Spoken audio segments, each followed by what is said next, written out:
Assalamu alaikum урматтуу бүгүнкү концертке келген алыс жакындан келген аталар, апалар, тайкелер, жээндер, карындаштар, инилер, узундар, кыскалар, семиздер, арыктар. Бүгүнкү концертке кош келипсиздер.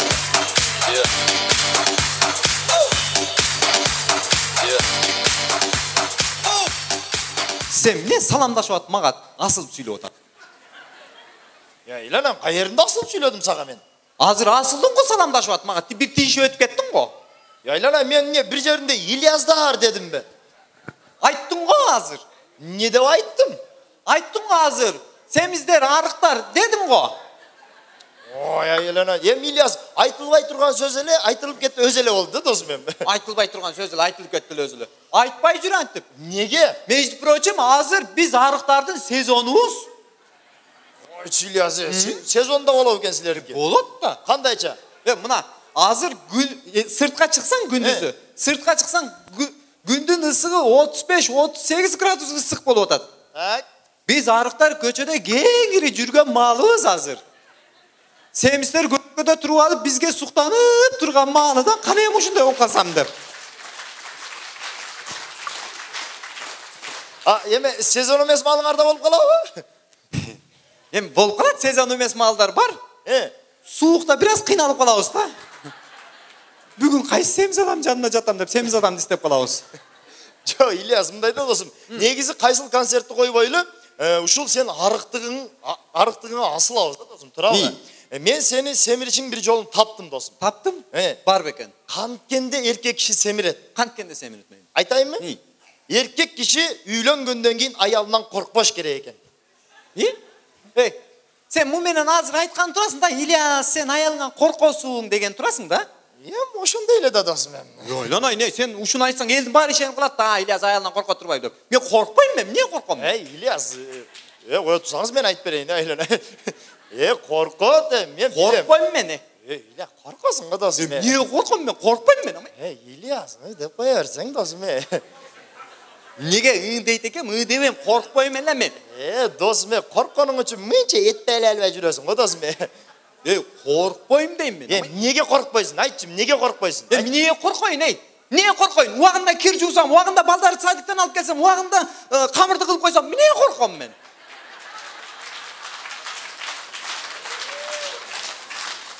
Чындап эле коркпойт экенсиң, Эми бир төрөп берип койсоң нормально болуп калат. Айта бер. Эми аракет кылып атабыз, сен айтканды деле болбой атат да бирок. Мына мисалы үчүн сени аялыңан коркот десе болот мисалы. Досум, мен коркпойм досум. Коркосуң сен. Мен неге коркойн İlyas эми? Коркосуң. Коркпойм мен. Мен коркпойм мисалы үчүн. Мына мен аялыма машина мингизип койгон болсом, нормальный кийинтирип койгон болсом, чөнтөгүнө акчаны салып койгон болсом, мен аялым үчүн досторуман кечирген болсом, эмне корком мен?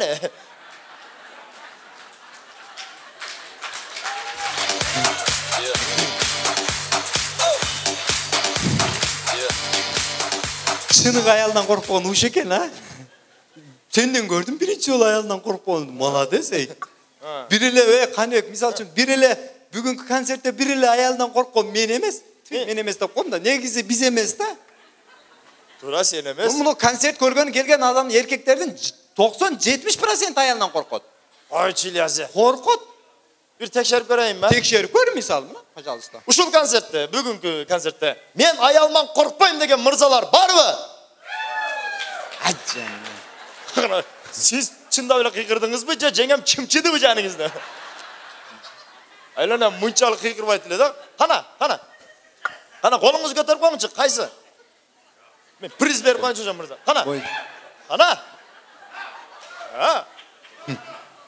Кана, жеңем кана? Жаныңыздабы? Коркосуз сиз. Коркосуз, эмнеге айтып берейинби? Siz korkkonunuz için жеңем жанында отурасыз, аке.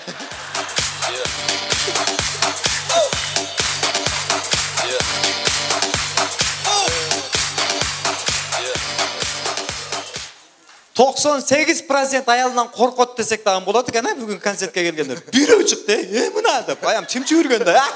Dedi o.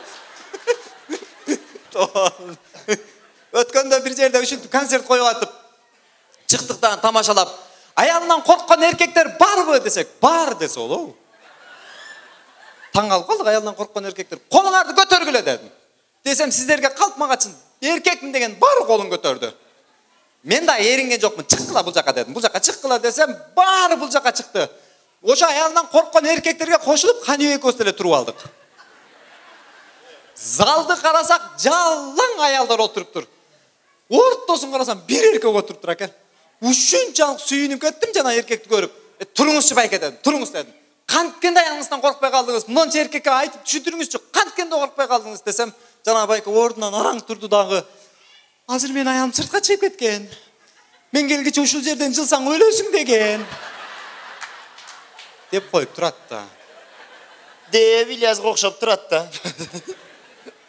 Ильяз, мындай да досым мен. Негизи эркек киши аял кишиден коркпойт. Ооба, коркпойбуз. Себеби сыйлайбыз. Себеби аял киши биздин апаларыбыз. Аял киши биздин эжебиз, биздин карындашыбыз. Туурабы Ильяз, Бейиш энелердин таман астында деп болот. Эң туура айтасың. Бир кол чаап койбойлу аял затына келиңиздер.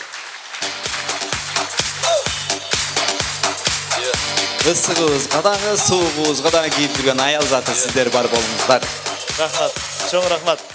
Назар салыңыздар, көп барыңыздар. Ушуну менен сиздерге арналган концерттин соңуна чыкты. Кайрадан ушундай жакшынакай сахнада маңдай теске көрүшкөнгө чейин сак саламатта калыңыздар. Чоң рахмат. Кое тургула. Не колчоп атасыңар? Коштошуп ататын. Эмне коштошуп атасың сен? Ильяс, азыр ушинтип башында коштошуп койбосоң, аягында эч ким укпай коет. Тура эле айтасың, а? Ушуну менен дегенде эч ким таппай каласың го. Мына башында саламдашып, башында коштоштуга, анан аягында майла деп коюп кирип кетип калабыз, анан качан коштошот экенде эртеңгече отура бербегиле, а? Каныбек Разыков, шаңдыраак кол чаап коюңуздар. Ильяс Иманалиев.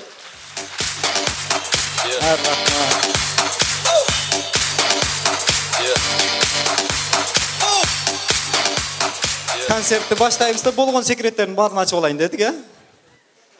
Эки мас жолдун боюнда бири-бирине жөлөнүп алып, араң келип атыптырган бирисине бириси суроо берет имиш. Досум, сен үйүңө мас болуп барганда аялыңан коркпой кантип киресиң десе, жанындагы дос айтып коет дейт. Оңой эле кирем мен дептир. Кантип киресиң десе, барам дагы баратан тепкилеп ачам дептир.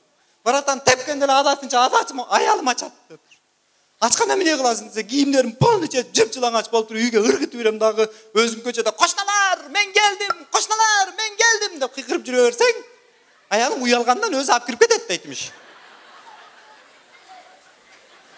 Жанагы аям үйлөнүп алыптыр дагы, үйүнө барыптыр дагы, тоюп ичип алган, баратан даң деп тепсе, аялы кыйк деп эшикти ачкан экен, кийимдерин чечип ыргытып бериптир дагы, "Кошналар, мен келдим!" деп кыйкырып жүрсө, кайра барата кыйк деп жабылыптыр дагы, кийинки остановка Юго-Восток дейтимиш.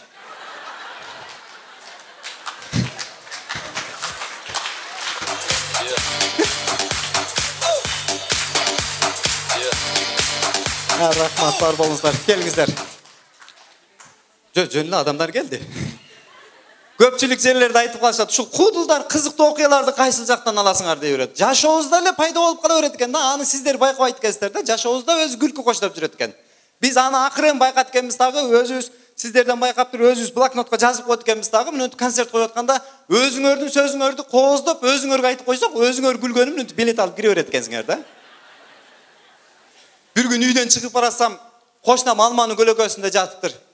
Жөнөтпестен тийишип коюн дедим да, кошнам, эмне кылып жатасың десем, жатам ушул Кудай деп жатам дейт. Мен айттым, жаткандан көрө иштебейсизби дедим. Десем, эмне иш кылам дедиле. Муну жаткан алмаңыздын алмасы бышып калыптыр, үзсөңүз дедим.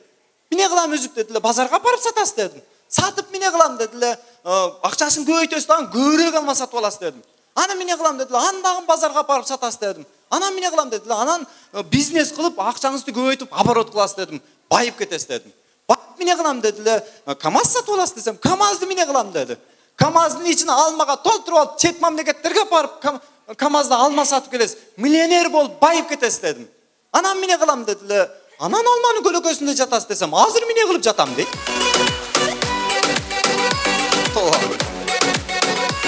Мына жашоодун бул дагы бир өзүнчө бир кесипке кирет экен да, алманы көлөкөсүндө жатып алып телефон менен бизнес кылгандан бир өзүнчө кесип болот экен да. Анча-мынча адамдарыбыз кыла албайт го муну. Негизи байкайсыздарбы, кесиптин түрү аябай көп. Ушундай түрлөрү көп. Кээ бир адамдар бар, өзүнүн кесибин анча деле сүйбөйт да, ушу эптелүү убакыт өтсө болду, айлыкты алса болду, жумушуна барып келе берет. Кээ бир кесиптер бар, ушунчалык кесибин сүйгөн адамдар бар. Эмне деп коесуң ушундай кесибин сүйүп иштеген адамдарды? Кесиби менен ооруп калыптыр мына деп коебуз, а? Ушу ооруп калыптыр кесиби менен деп коебуз. Мен бир досум бар, өзүнүн кесибин аябай ушунчалык сүйөт да, кесиби менен ооруйт ал. Болгону таксист өзү.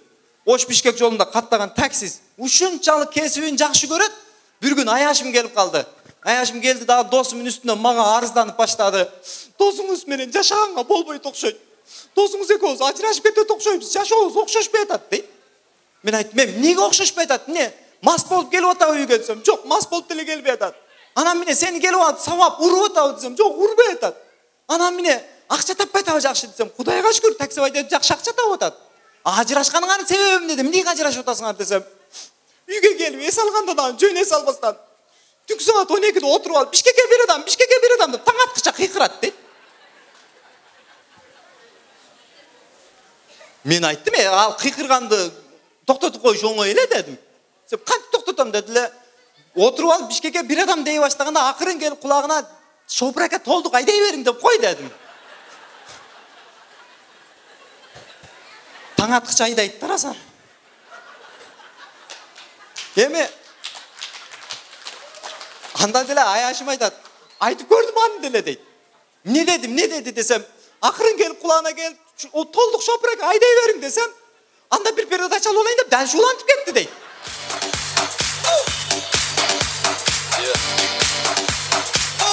Ушундай кесиби менен ооругандар бар экен. Негизи мен ал досума таң калып жүрсөм, акыркы күндөрү кесиби менен ооруйт деп таң калып жүрсөм, келинчегим дагы кесиби менен ооруй баштаптыр да. Базарда содагер болуп иштейт да. Şu түнкү саат 12-де үйдө оптон базар башталат го. Şu жатсаң эле, шак эле бирөө колун кармайттан, болбойт байке, кичине кошуп коюңуз, болбойт байке дейт. Базарда иштейт да. Мен деле туура түшүнөм, аял киши болсо келерден кечке базарда турса, анан бир сөздү кайталай берсе мээсине сиңип калат да, уйкусурап өзүн базарда элестетип атат окшойт да. Мен деле кадимкидей эле содалашып коем. Болгон акчам ушул берсең алам, болбосо кетем дейм. Таң аткыча ушинтип содалашабыз, үйдө оптон базар. Мына кызыктын баары каякта. Негизи байкайсыздарбы, байкайсыздар билбейм, кызыктуу сөздөрдү өзү аял заты сиздер жаратасыздар да. Бура сүйлөгөн, бир аз күлгөнгө жакшы деп коет. Тармаңыз, капа болбоңуздар го. Сыртка чыгып кетип атканда ошо аялдар эшикке чыгып, кайра үйгө кирип келип атканда жөн кирбейсиңер, эмнегедир? Аялдар ушул жаңжалды жакшы көрөсүңөрбү билбейм да. Жөн кирбестен жаңжалды кошо жетелегенче кирип келет да. Кирип келип эле айта турган сөз бирөө да. Элдердин күйөөсүнө окшосоң болбойбу дейт. Мен элдин күйөөсүнө кантип окшойм мен? Эмне кылып аттыр элдердин күйөөсү десең, элдердин күйөөсүн мындай коюп, кошунага окшосоң болбойбу жок дегенде дейт. Кошунаң эмне кылып аттыр десем, чыгып карасаң дейт. Чыгып карасаң кошунам үйүн ремонт кылып аттыр. Мен айттым, үйүн ремонт кылып, актап андай-мындайларын алмаштырып аттыр. Эмне болуптур десем, биз качанга алмаштырбай эски моюнча жашайбыз дейт. Ой, мейли аял кишинин сөзү жерде калбасын дедим. Эпте үйдү ремонт кылып берип коюп, гастролго кетип, кайра келсем, баратанын алдында жаңжалды кармап алып даяр турат да. Түшүп эле билип калдым. Эмне болду дагы десем, кошуна баратасын жаңылап кетиптир го. Биз дагы алмаштырбайлыбы дейт. Бир сөздү кайра угу берсең ачууң келет экен. Ушундай ачуум менен кошунакына чыгып бардым. Мен кошуна дедим. Бир нерсеңди мындай алмаштырарда мага деле айтып койчу. Мен дагы үйгө даярданып алып кирейин. Эгер такыр жетишпей аткан болсоң, звонт этип кой. Дедим дагы үйгө кирип кетип атсам эле кирерим менен эле сүйлөшүп алгандай кошунам звонт этип калса болобу. Трубканы алдындагы келинчегиме угузуп, кыйкырып сүйлөй баштадым. Да кошуна. Я, алмаштырдым. Жакшы кылыпсың, алмаштырып жакшыпсың. Менби? Мен алмаштыра элекмин, ушу меники эски монча эле калып кетет окшойт. Деп атсам менен нар жактан келинчегим угуп калды, акшыңдап жаныма чуркап келди. Эй, кошуна эмнесин алмаштырыптыр? Биз дагы алмаштырабыз. Эмнесин алмаштырыптыр деди эле. Акырын трубканы койдум да, кошуна аялын алмаштырып жүрүптүр дедим. Кошуна алмаштыргандан алмаштырыш керек да, туурабы? Бирок жакшы экен жаттап алсаң, ошодон кийин алмаштырайлы деген сөздү айтпай калды да. Жөн эле кетип атып бир буюмду көрсөтүп, эскирип калыптырбы, алмаштырыш керек десең, ошомойчо тура берсин дейт. Жакшы болуп калды. Мына заманыбыз өзгөрүп, техниканын заманы болуп кетти да. Техникаларыбыз аябай өнүгүп атат. Байкасаңыздар эркектер, техника өнүккөндө аял кишинин пайдасына өнүгүп атат да, эмнегедир. Байкап атасыздарбы ушуну? Илгери апаларыбыз үй тазалаганда үйдү шыпыргы менен эле шыпырчу эле, ушундай шыпыргы менен шыпырат эле, килемдер тытылып кеткиче шыпырышат эле байкуштар. Азыр деген аялдардын пайдасына болуп техника өнүгүп пылесос деген чыгып калды да. Турган жериңе эле соруп коесуң ушундай. Андан кийин мынакей илгери апаларыбыз мына кир жууганда башкача кир жуушат эле. 20 күндүк кирди бул жака жыйнап алып, 38 самынды бул жака алып кеп коюп, кир самынды тагара менен жуйт эле, ушундай тазиктеп коюп, тазик менен ушундай кир жуйт эле. Кечке чейин кир жууган апаларыбыз кечке мал колун жууганга жетишпестен көк мончоктойт эле колу. Азыр ушундай стиральный машиналар чыгыптыр, базарга барсаң крышаң кетип калат. Кир калат экенсиң, порошок салып койсоң, өзү жууп, өзү чайкап, өзү кургатып, өзү үтүктөп, бир-эки килограмм берип коет экен да, бир-эки. Ушундай стиральный машиналар чыгып калыптыр. Заман өнүгүп атат да, техника өнүгүп атат, аял затын пайдасын өнүгүп атат.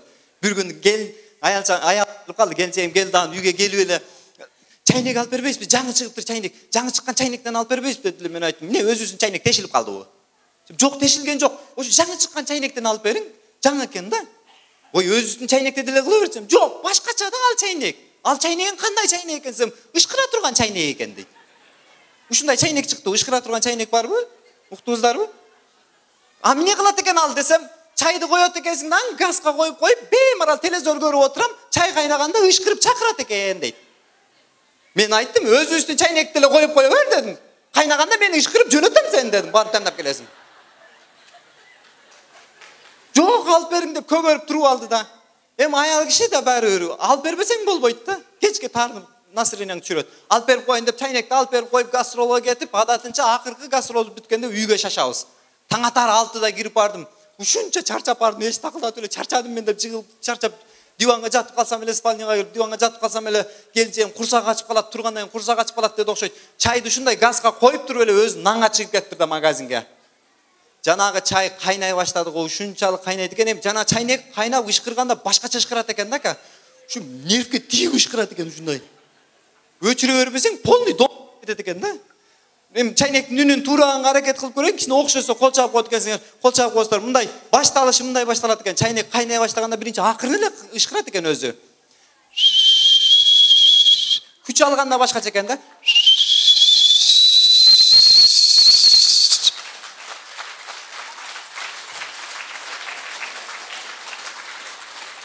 Жер үйдө жашасаң эчтеке эмес, домдо жашасаң, о домкомдун үйүнө чейин угулат экен да. Ушунчалык ышкырат экен, чыдай албай койдум, уктай албай койдум. Ушундай кухняны карасам, спальня менен кухня ушундай тушма-туш. Кухняны карасам, жана чайнек мени чакырып атат.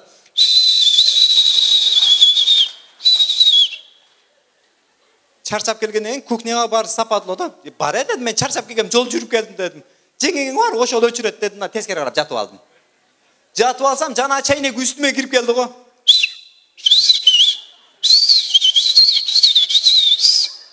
Жан машин көрсөттү эле, кып-кызыл болуп кызып кетти. Үчүндө суу калбай. Чайнекке боорум ачып кетти. Бас дедим, өчүрүп коем, бас дедим. Алып барып газдын үстүнө койдум дагы. Газды өчүрдүм эле, чайнекке жан кирди го. Чайнек деле тынчыды, мен кулагым деле тынчыды да. Техникабыз өнүгө берсин, аял затыбыз бар болсун. Негизи биздин ачуубузга дагы, сууубузга дагы чыдаган ушул аял заты болот. Барыбызга деле, жогубузга деле чыдаган аял заты сиздер. Сырыбызды айтсак деле, айым заты сиздерге айтат экенбиз. Ал эми ырыбызды айтсак деле, сиздердин атыңыздарды атап айтат экенбиз. Бар болсун бүгүнкү жалпы тамашабызга келген айымдар, сиздердин урматыңыздарга. Келиңиздер, анда эмесе жалпы бүгүнкү тамашабызга келген айымдар, сиздердин урматыңыздарга жаңырсын. Түмөнбай Колдошев деген бир инибиздин оонуна жаралган бир жакшынакай чыгарма бар эле, ошолорду ырдап коеюн, кабыл алып коюңуздар, сиздер үчүн жаңырып калсын.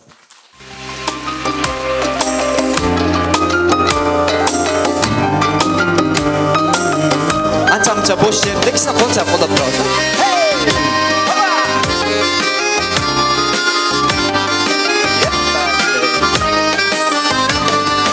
Кыйналдык жанды, оорутайынбы, көңүлдүн шагын соолутайынбы, күнүмдү күзөп, чок тиштеп алып, коштошуу үчүн жолугайынбы, коштошуу үчүн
Жолугуп алып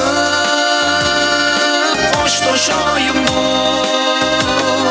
Жолугуп алып коштошоюн бу.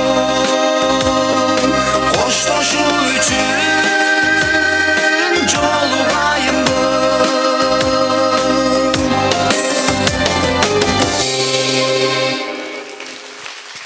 Çok rahmat, бар болуңуздар. Илья Зиманалиев. Рахмат.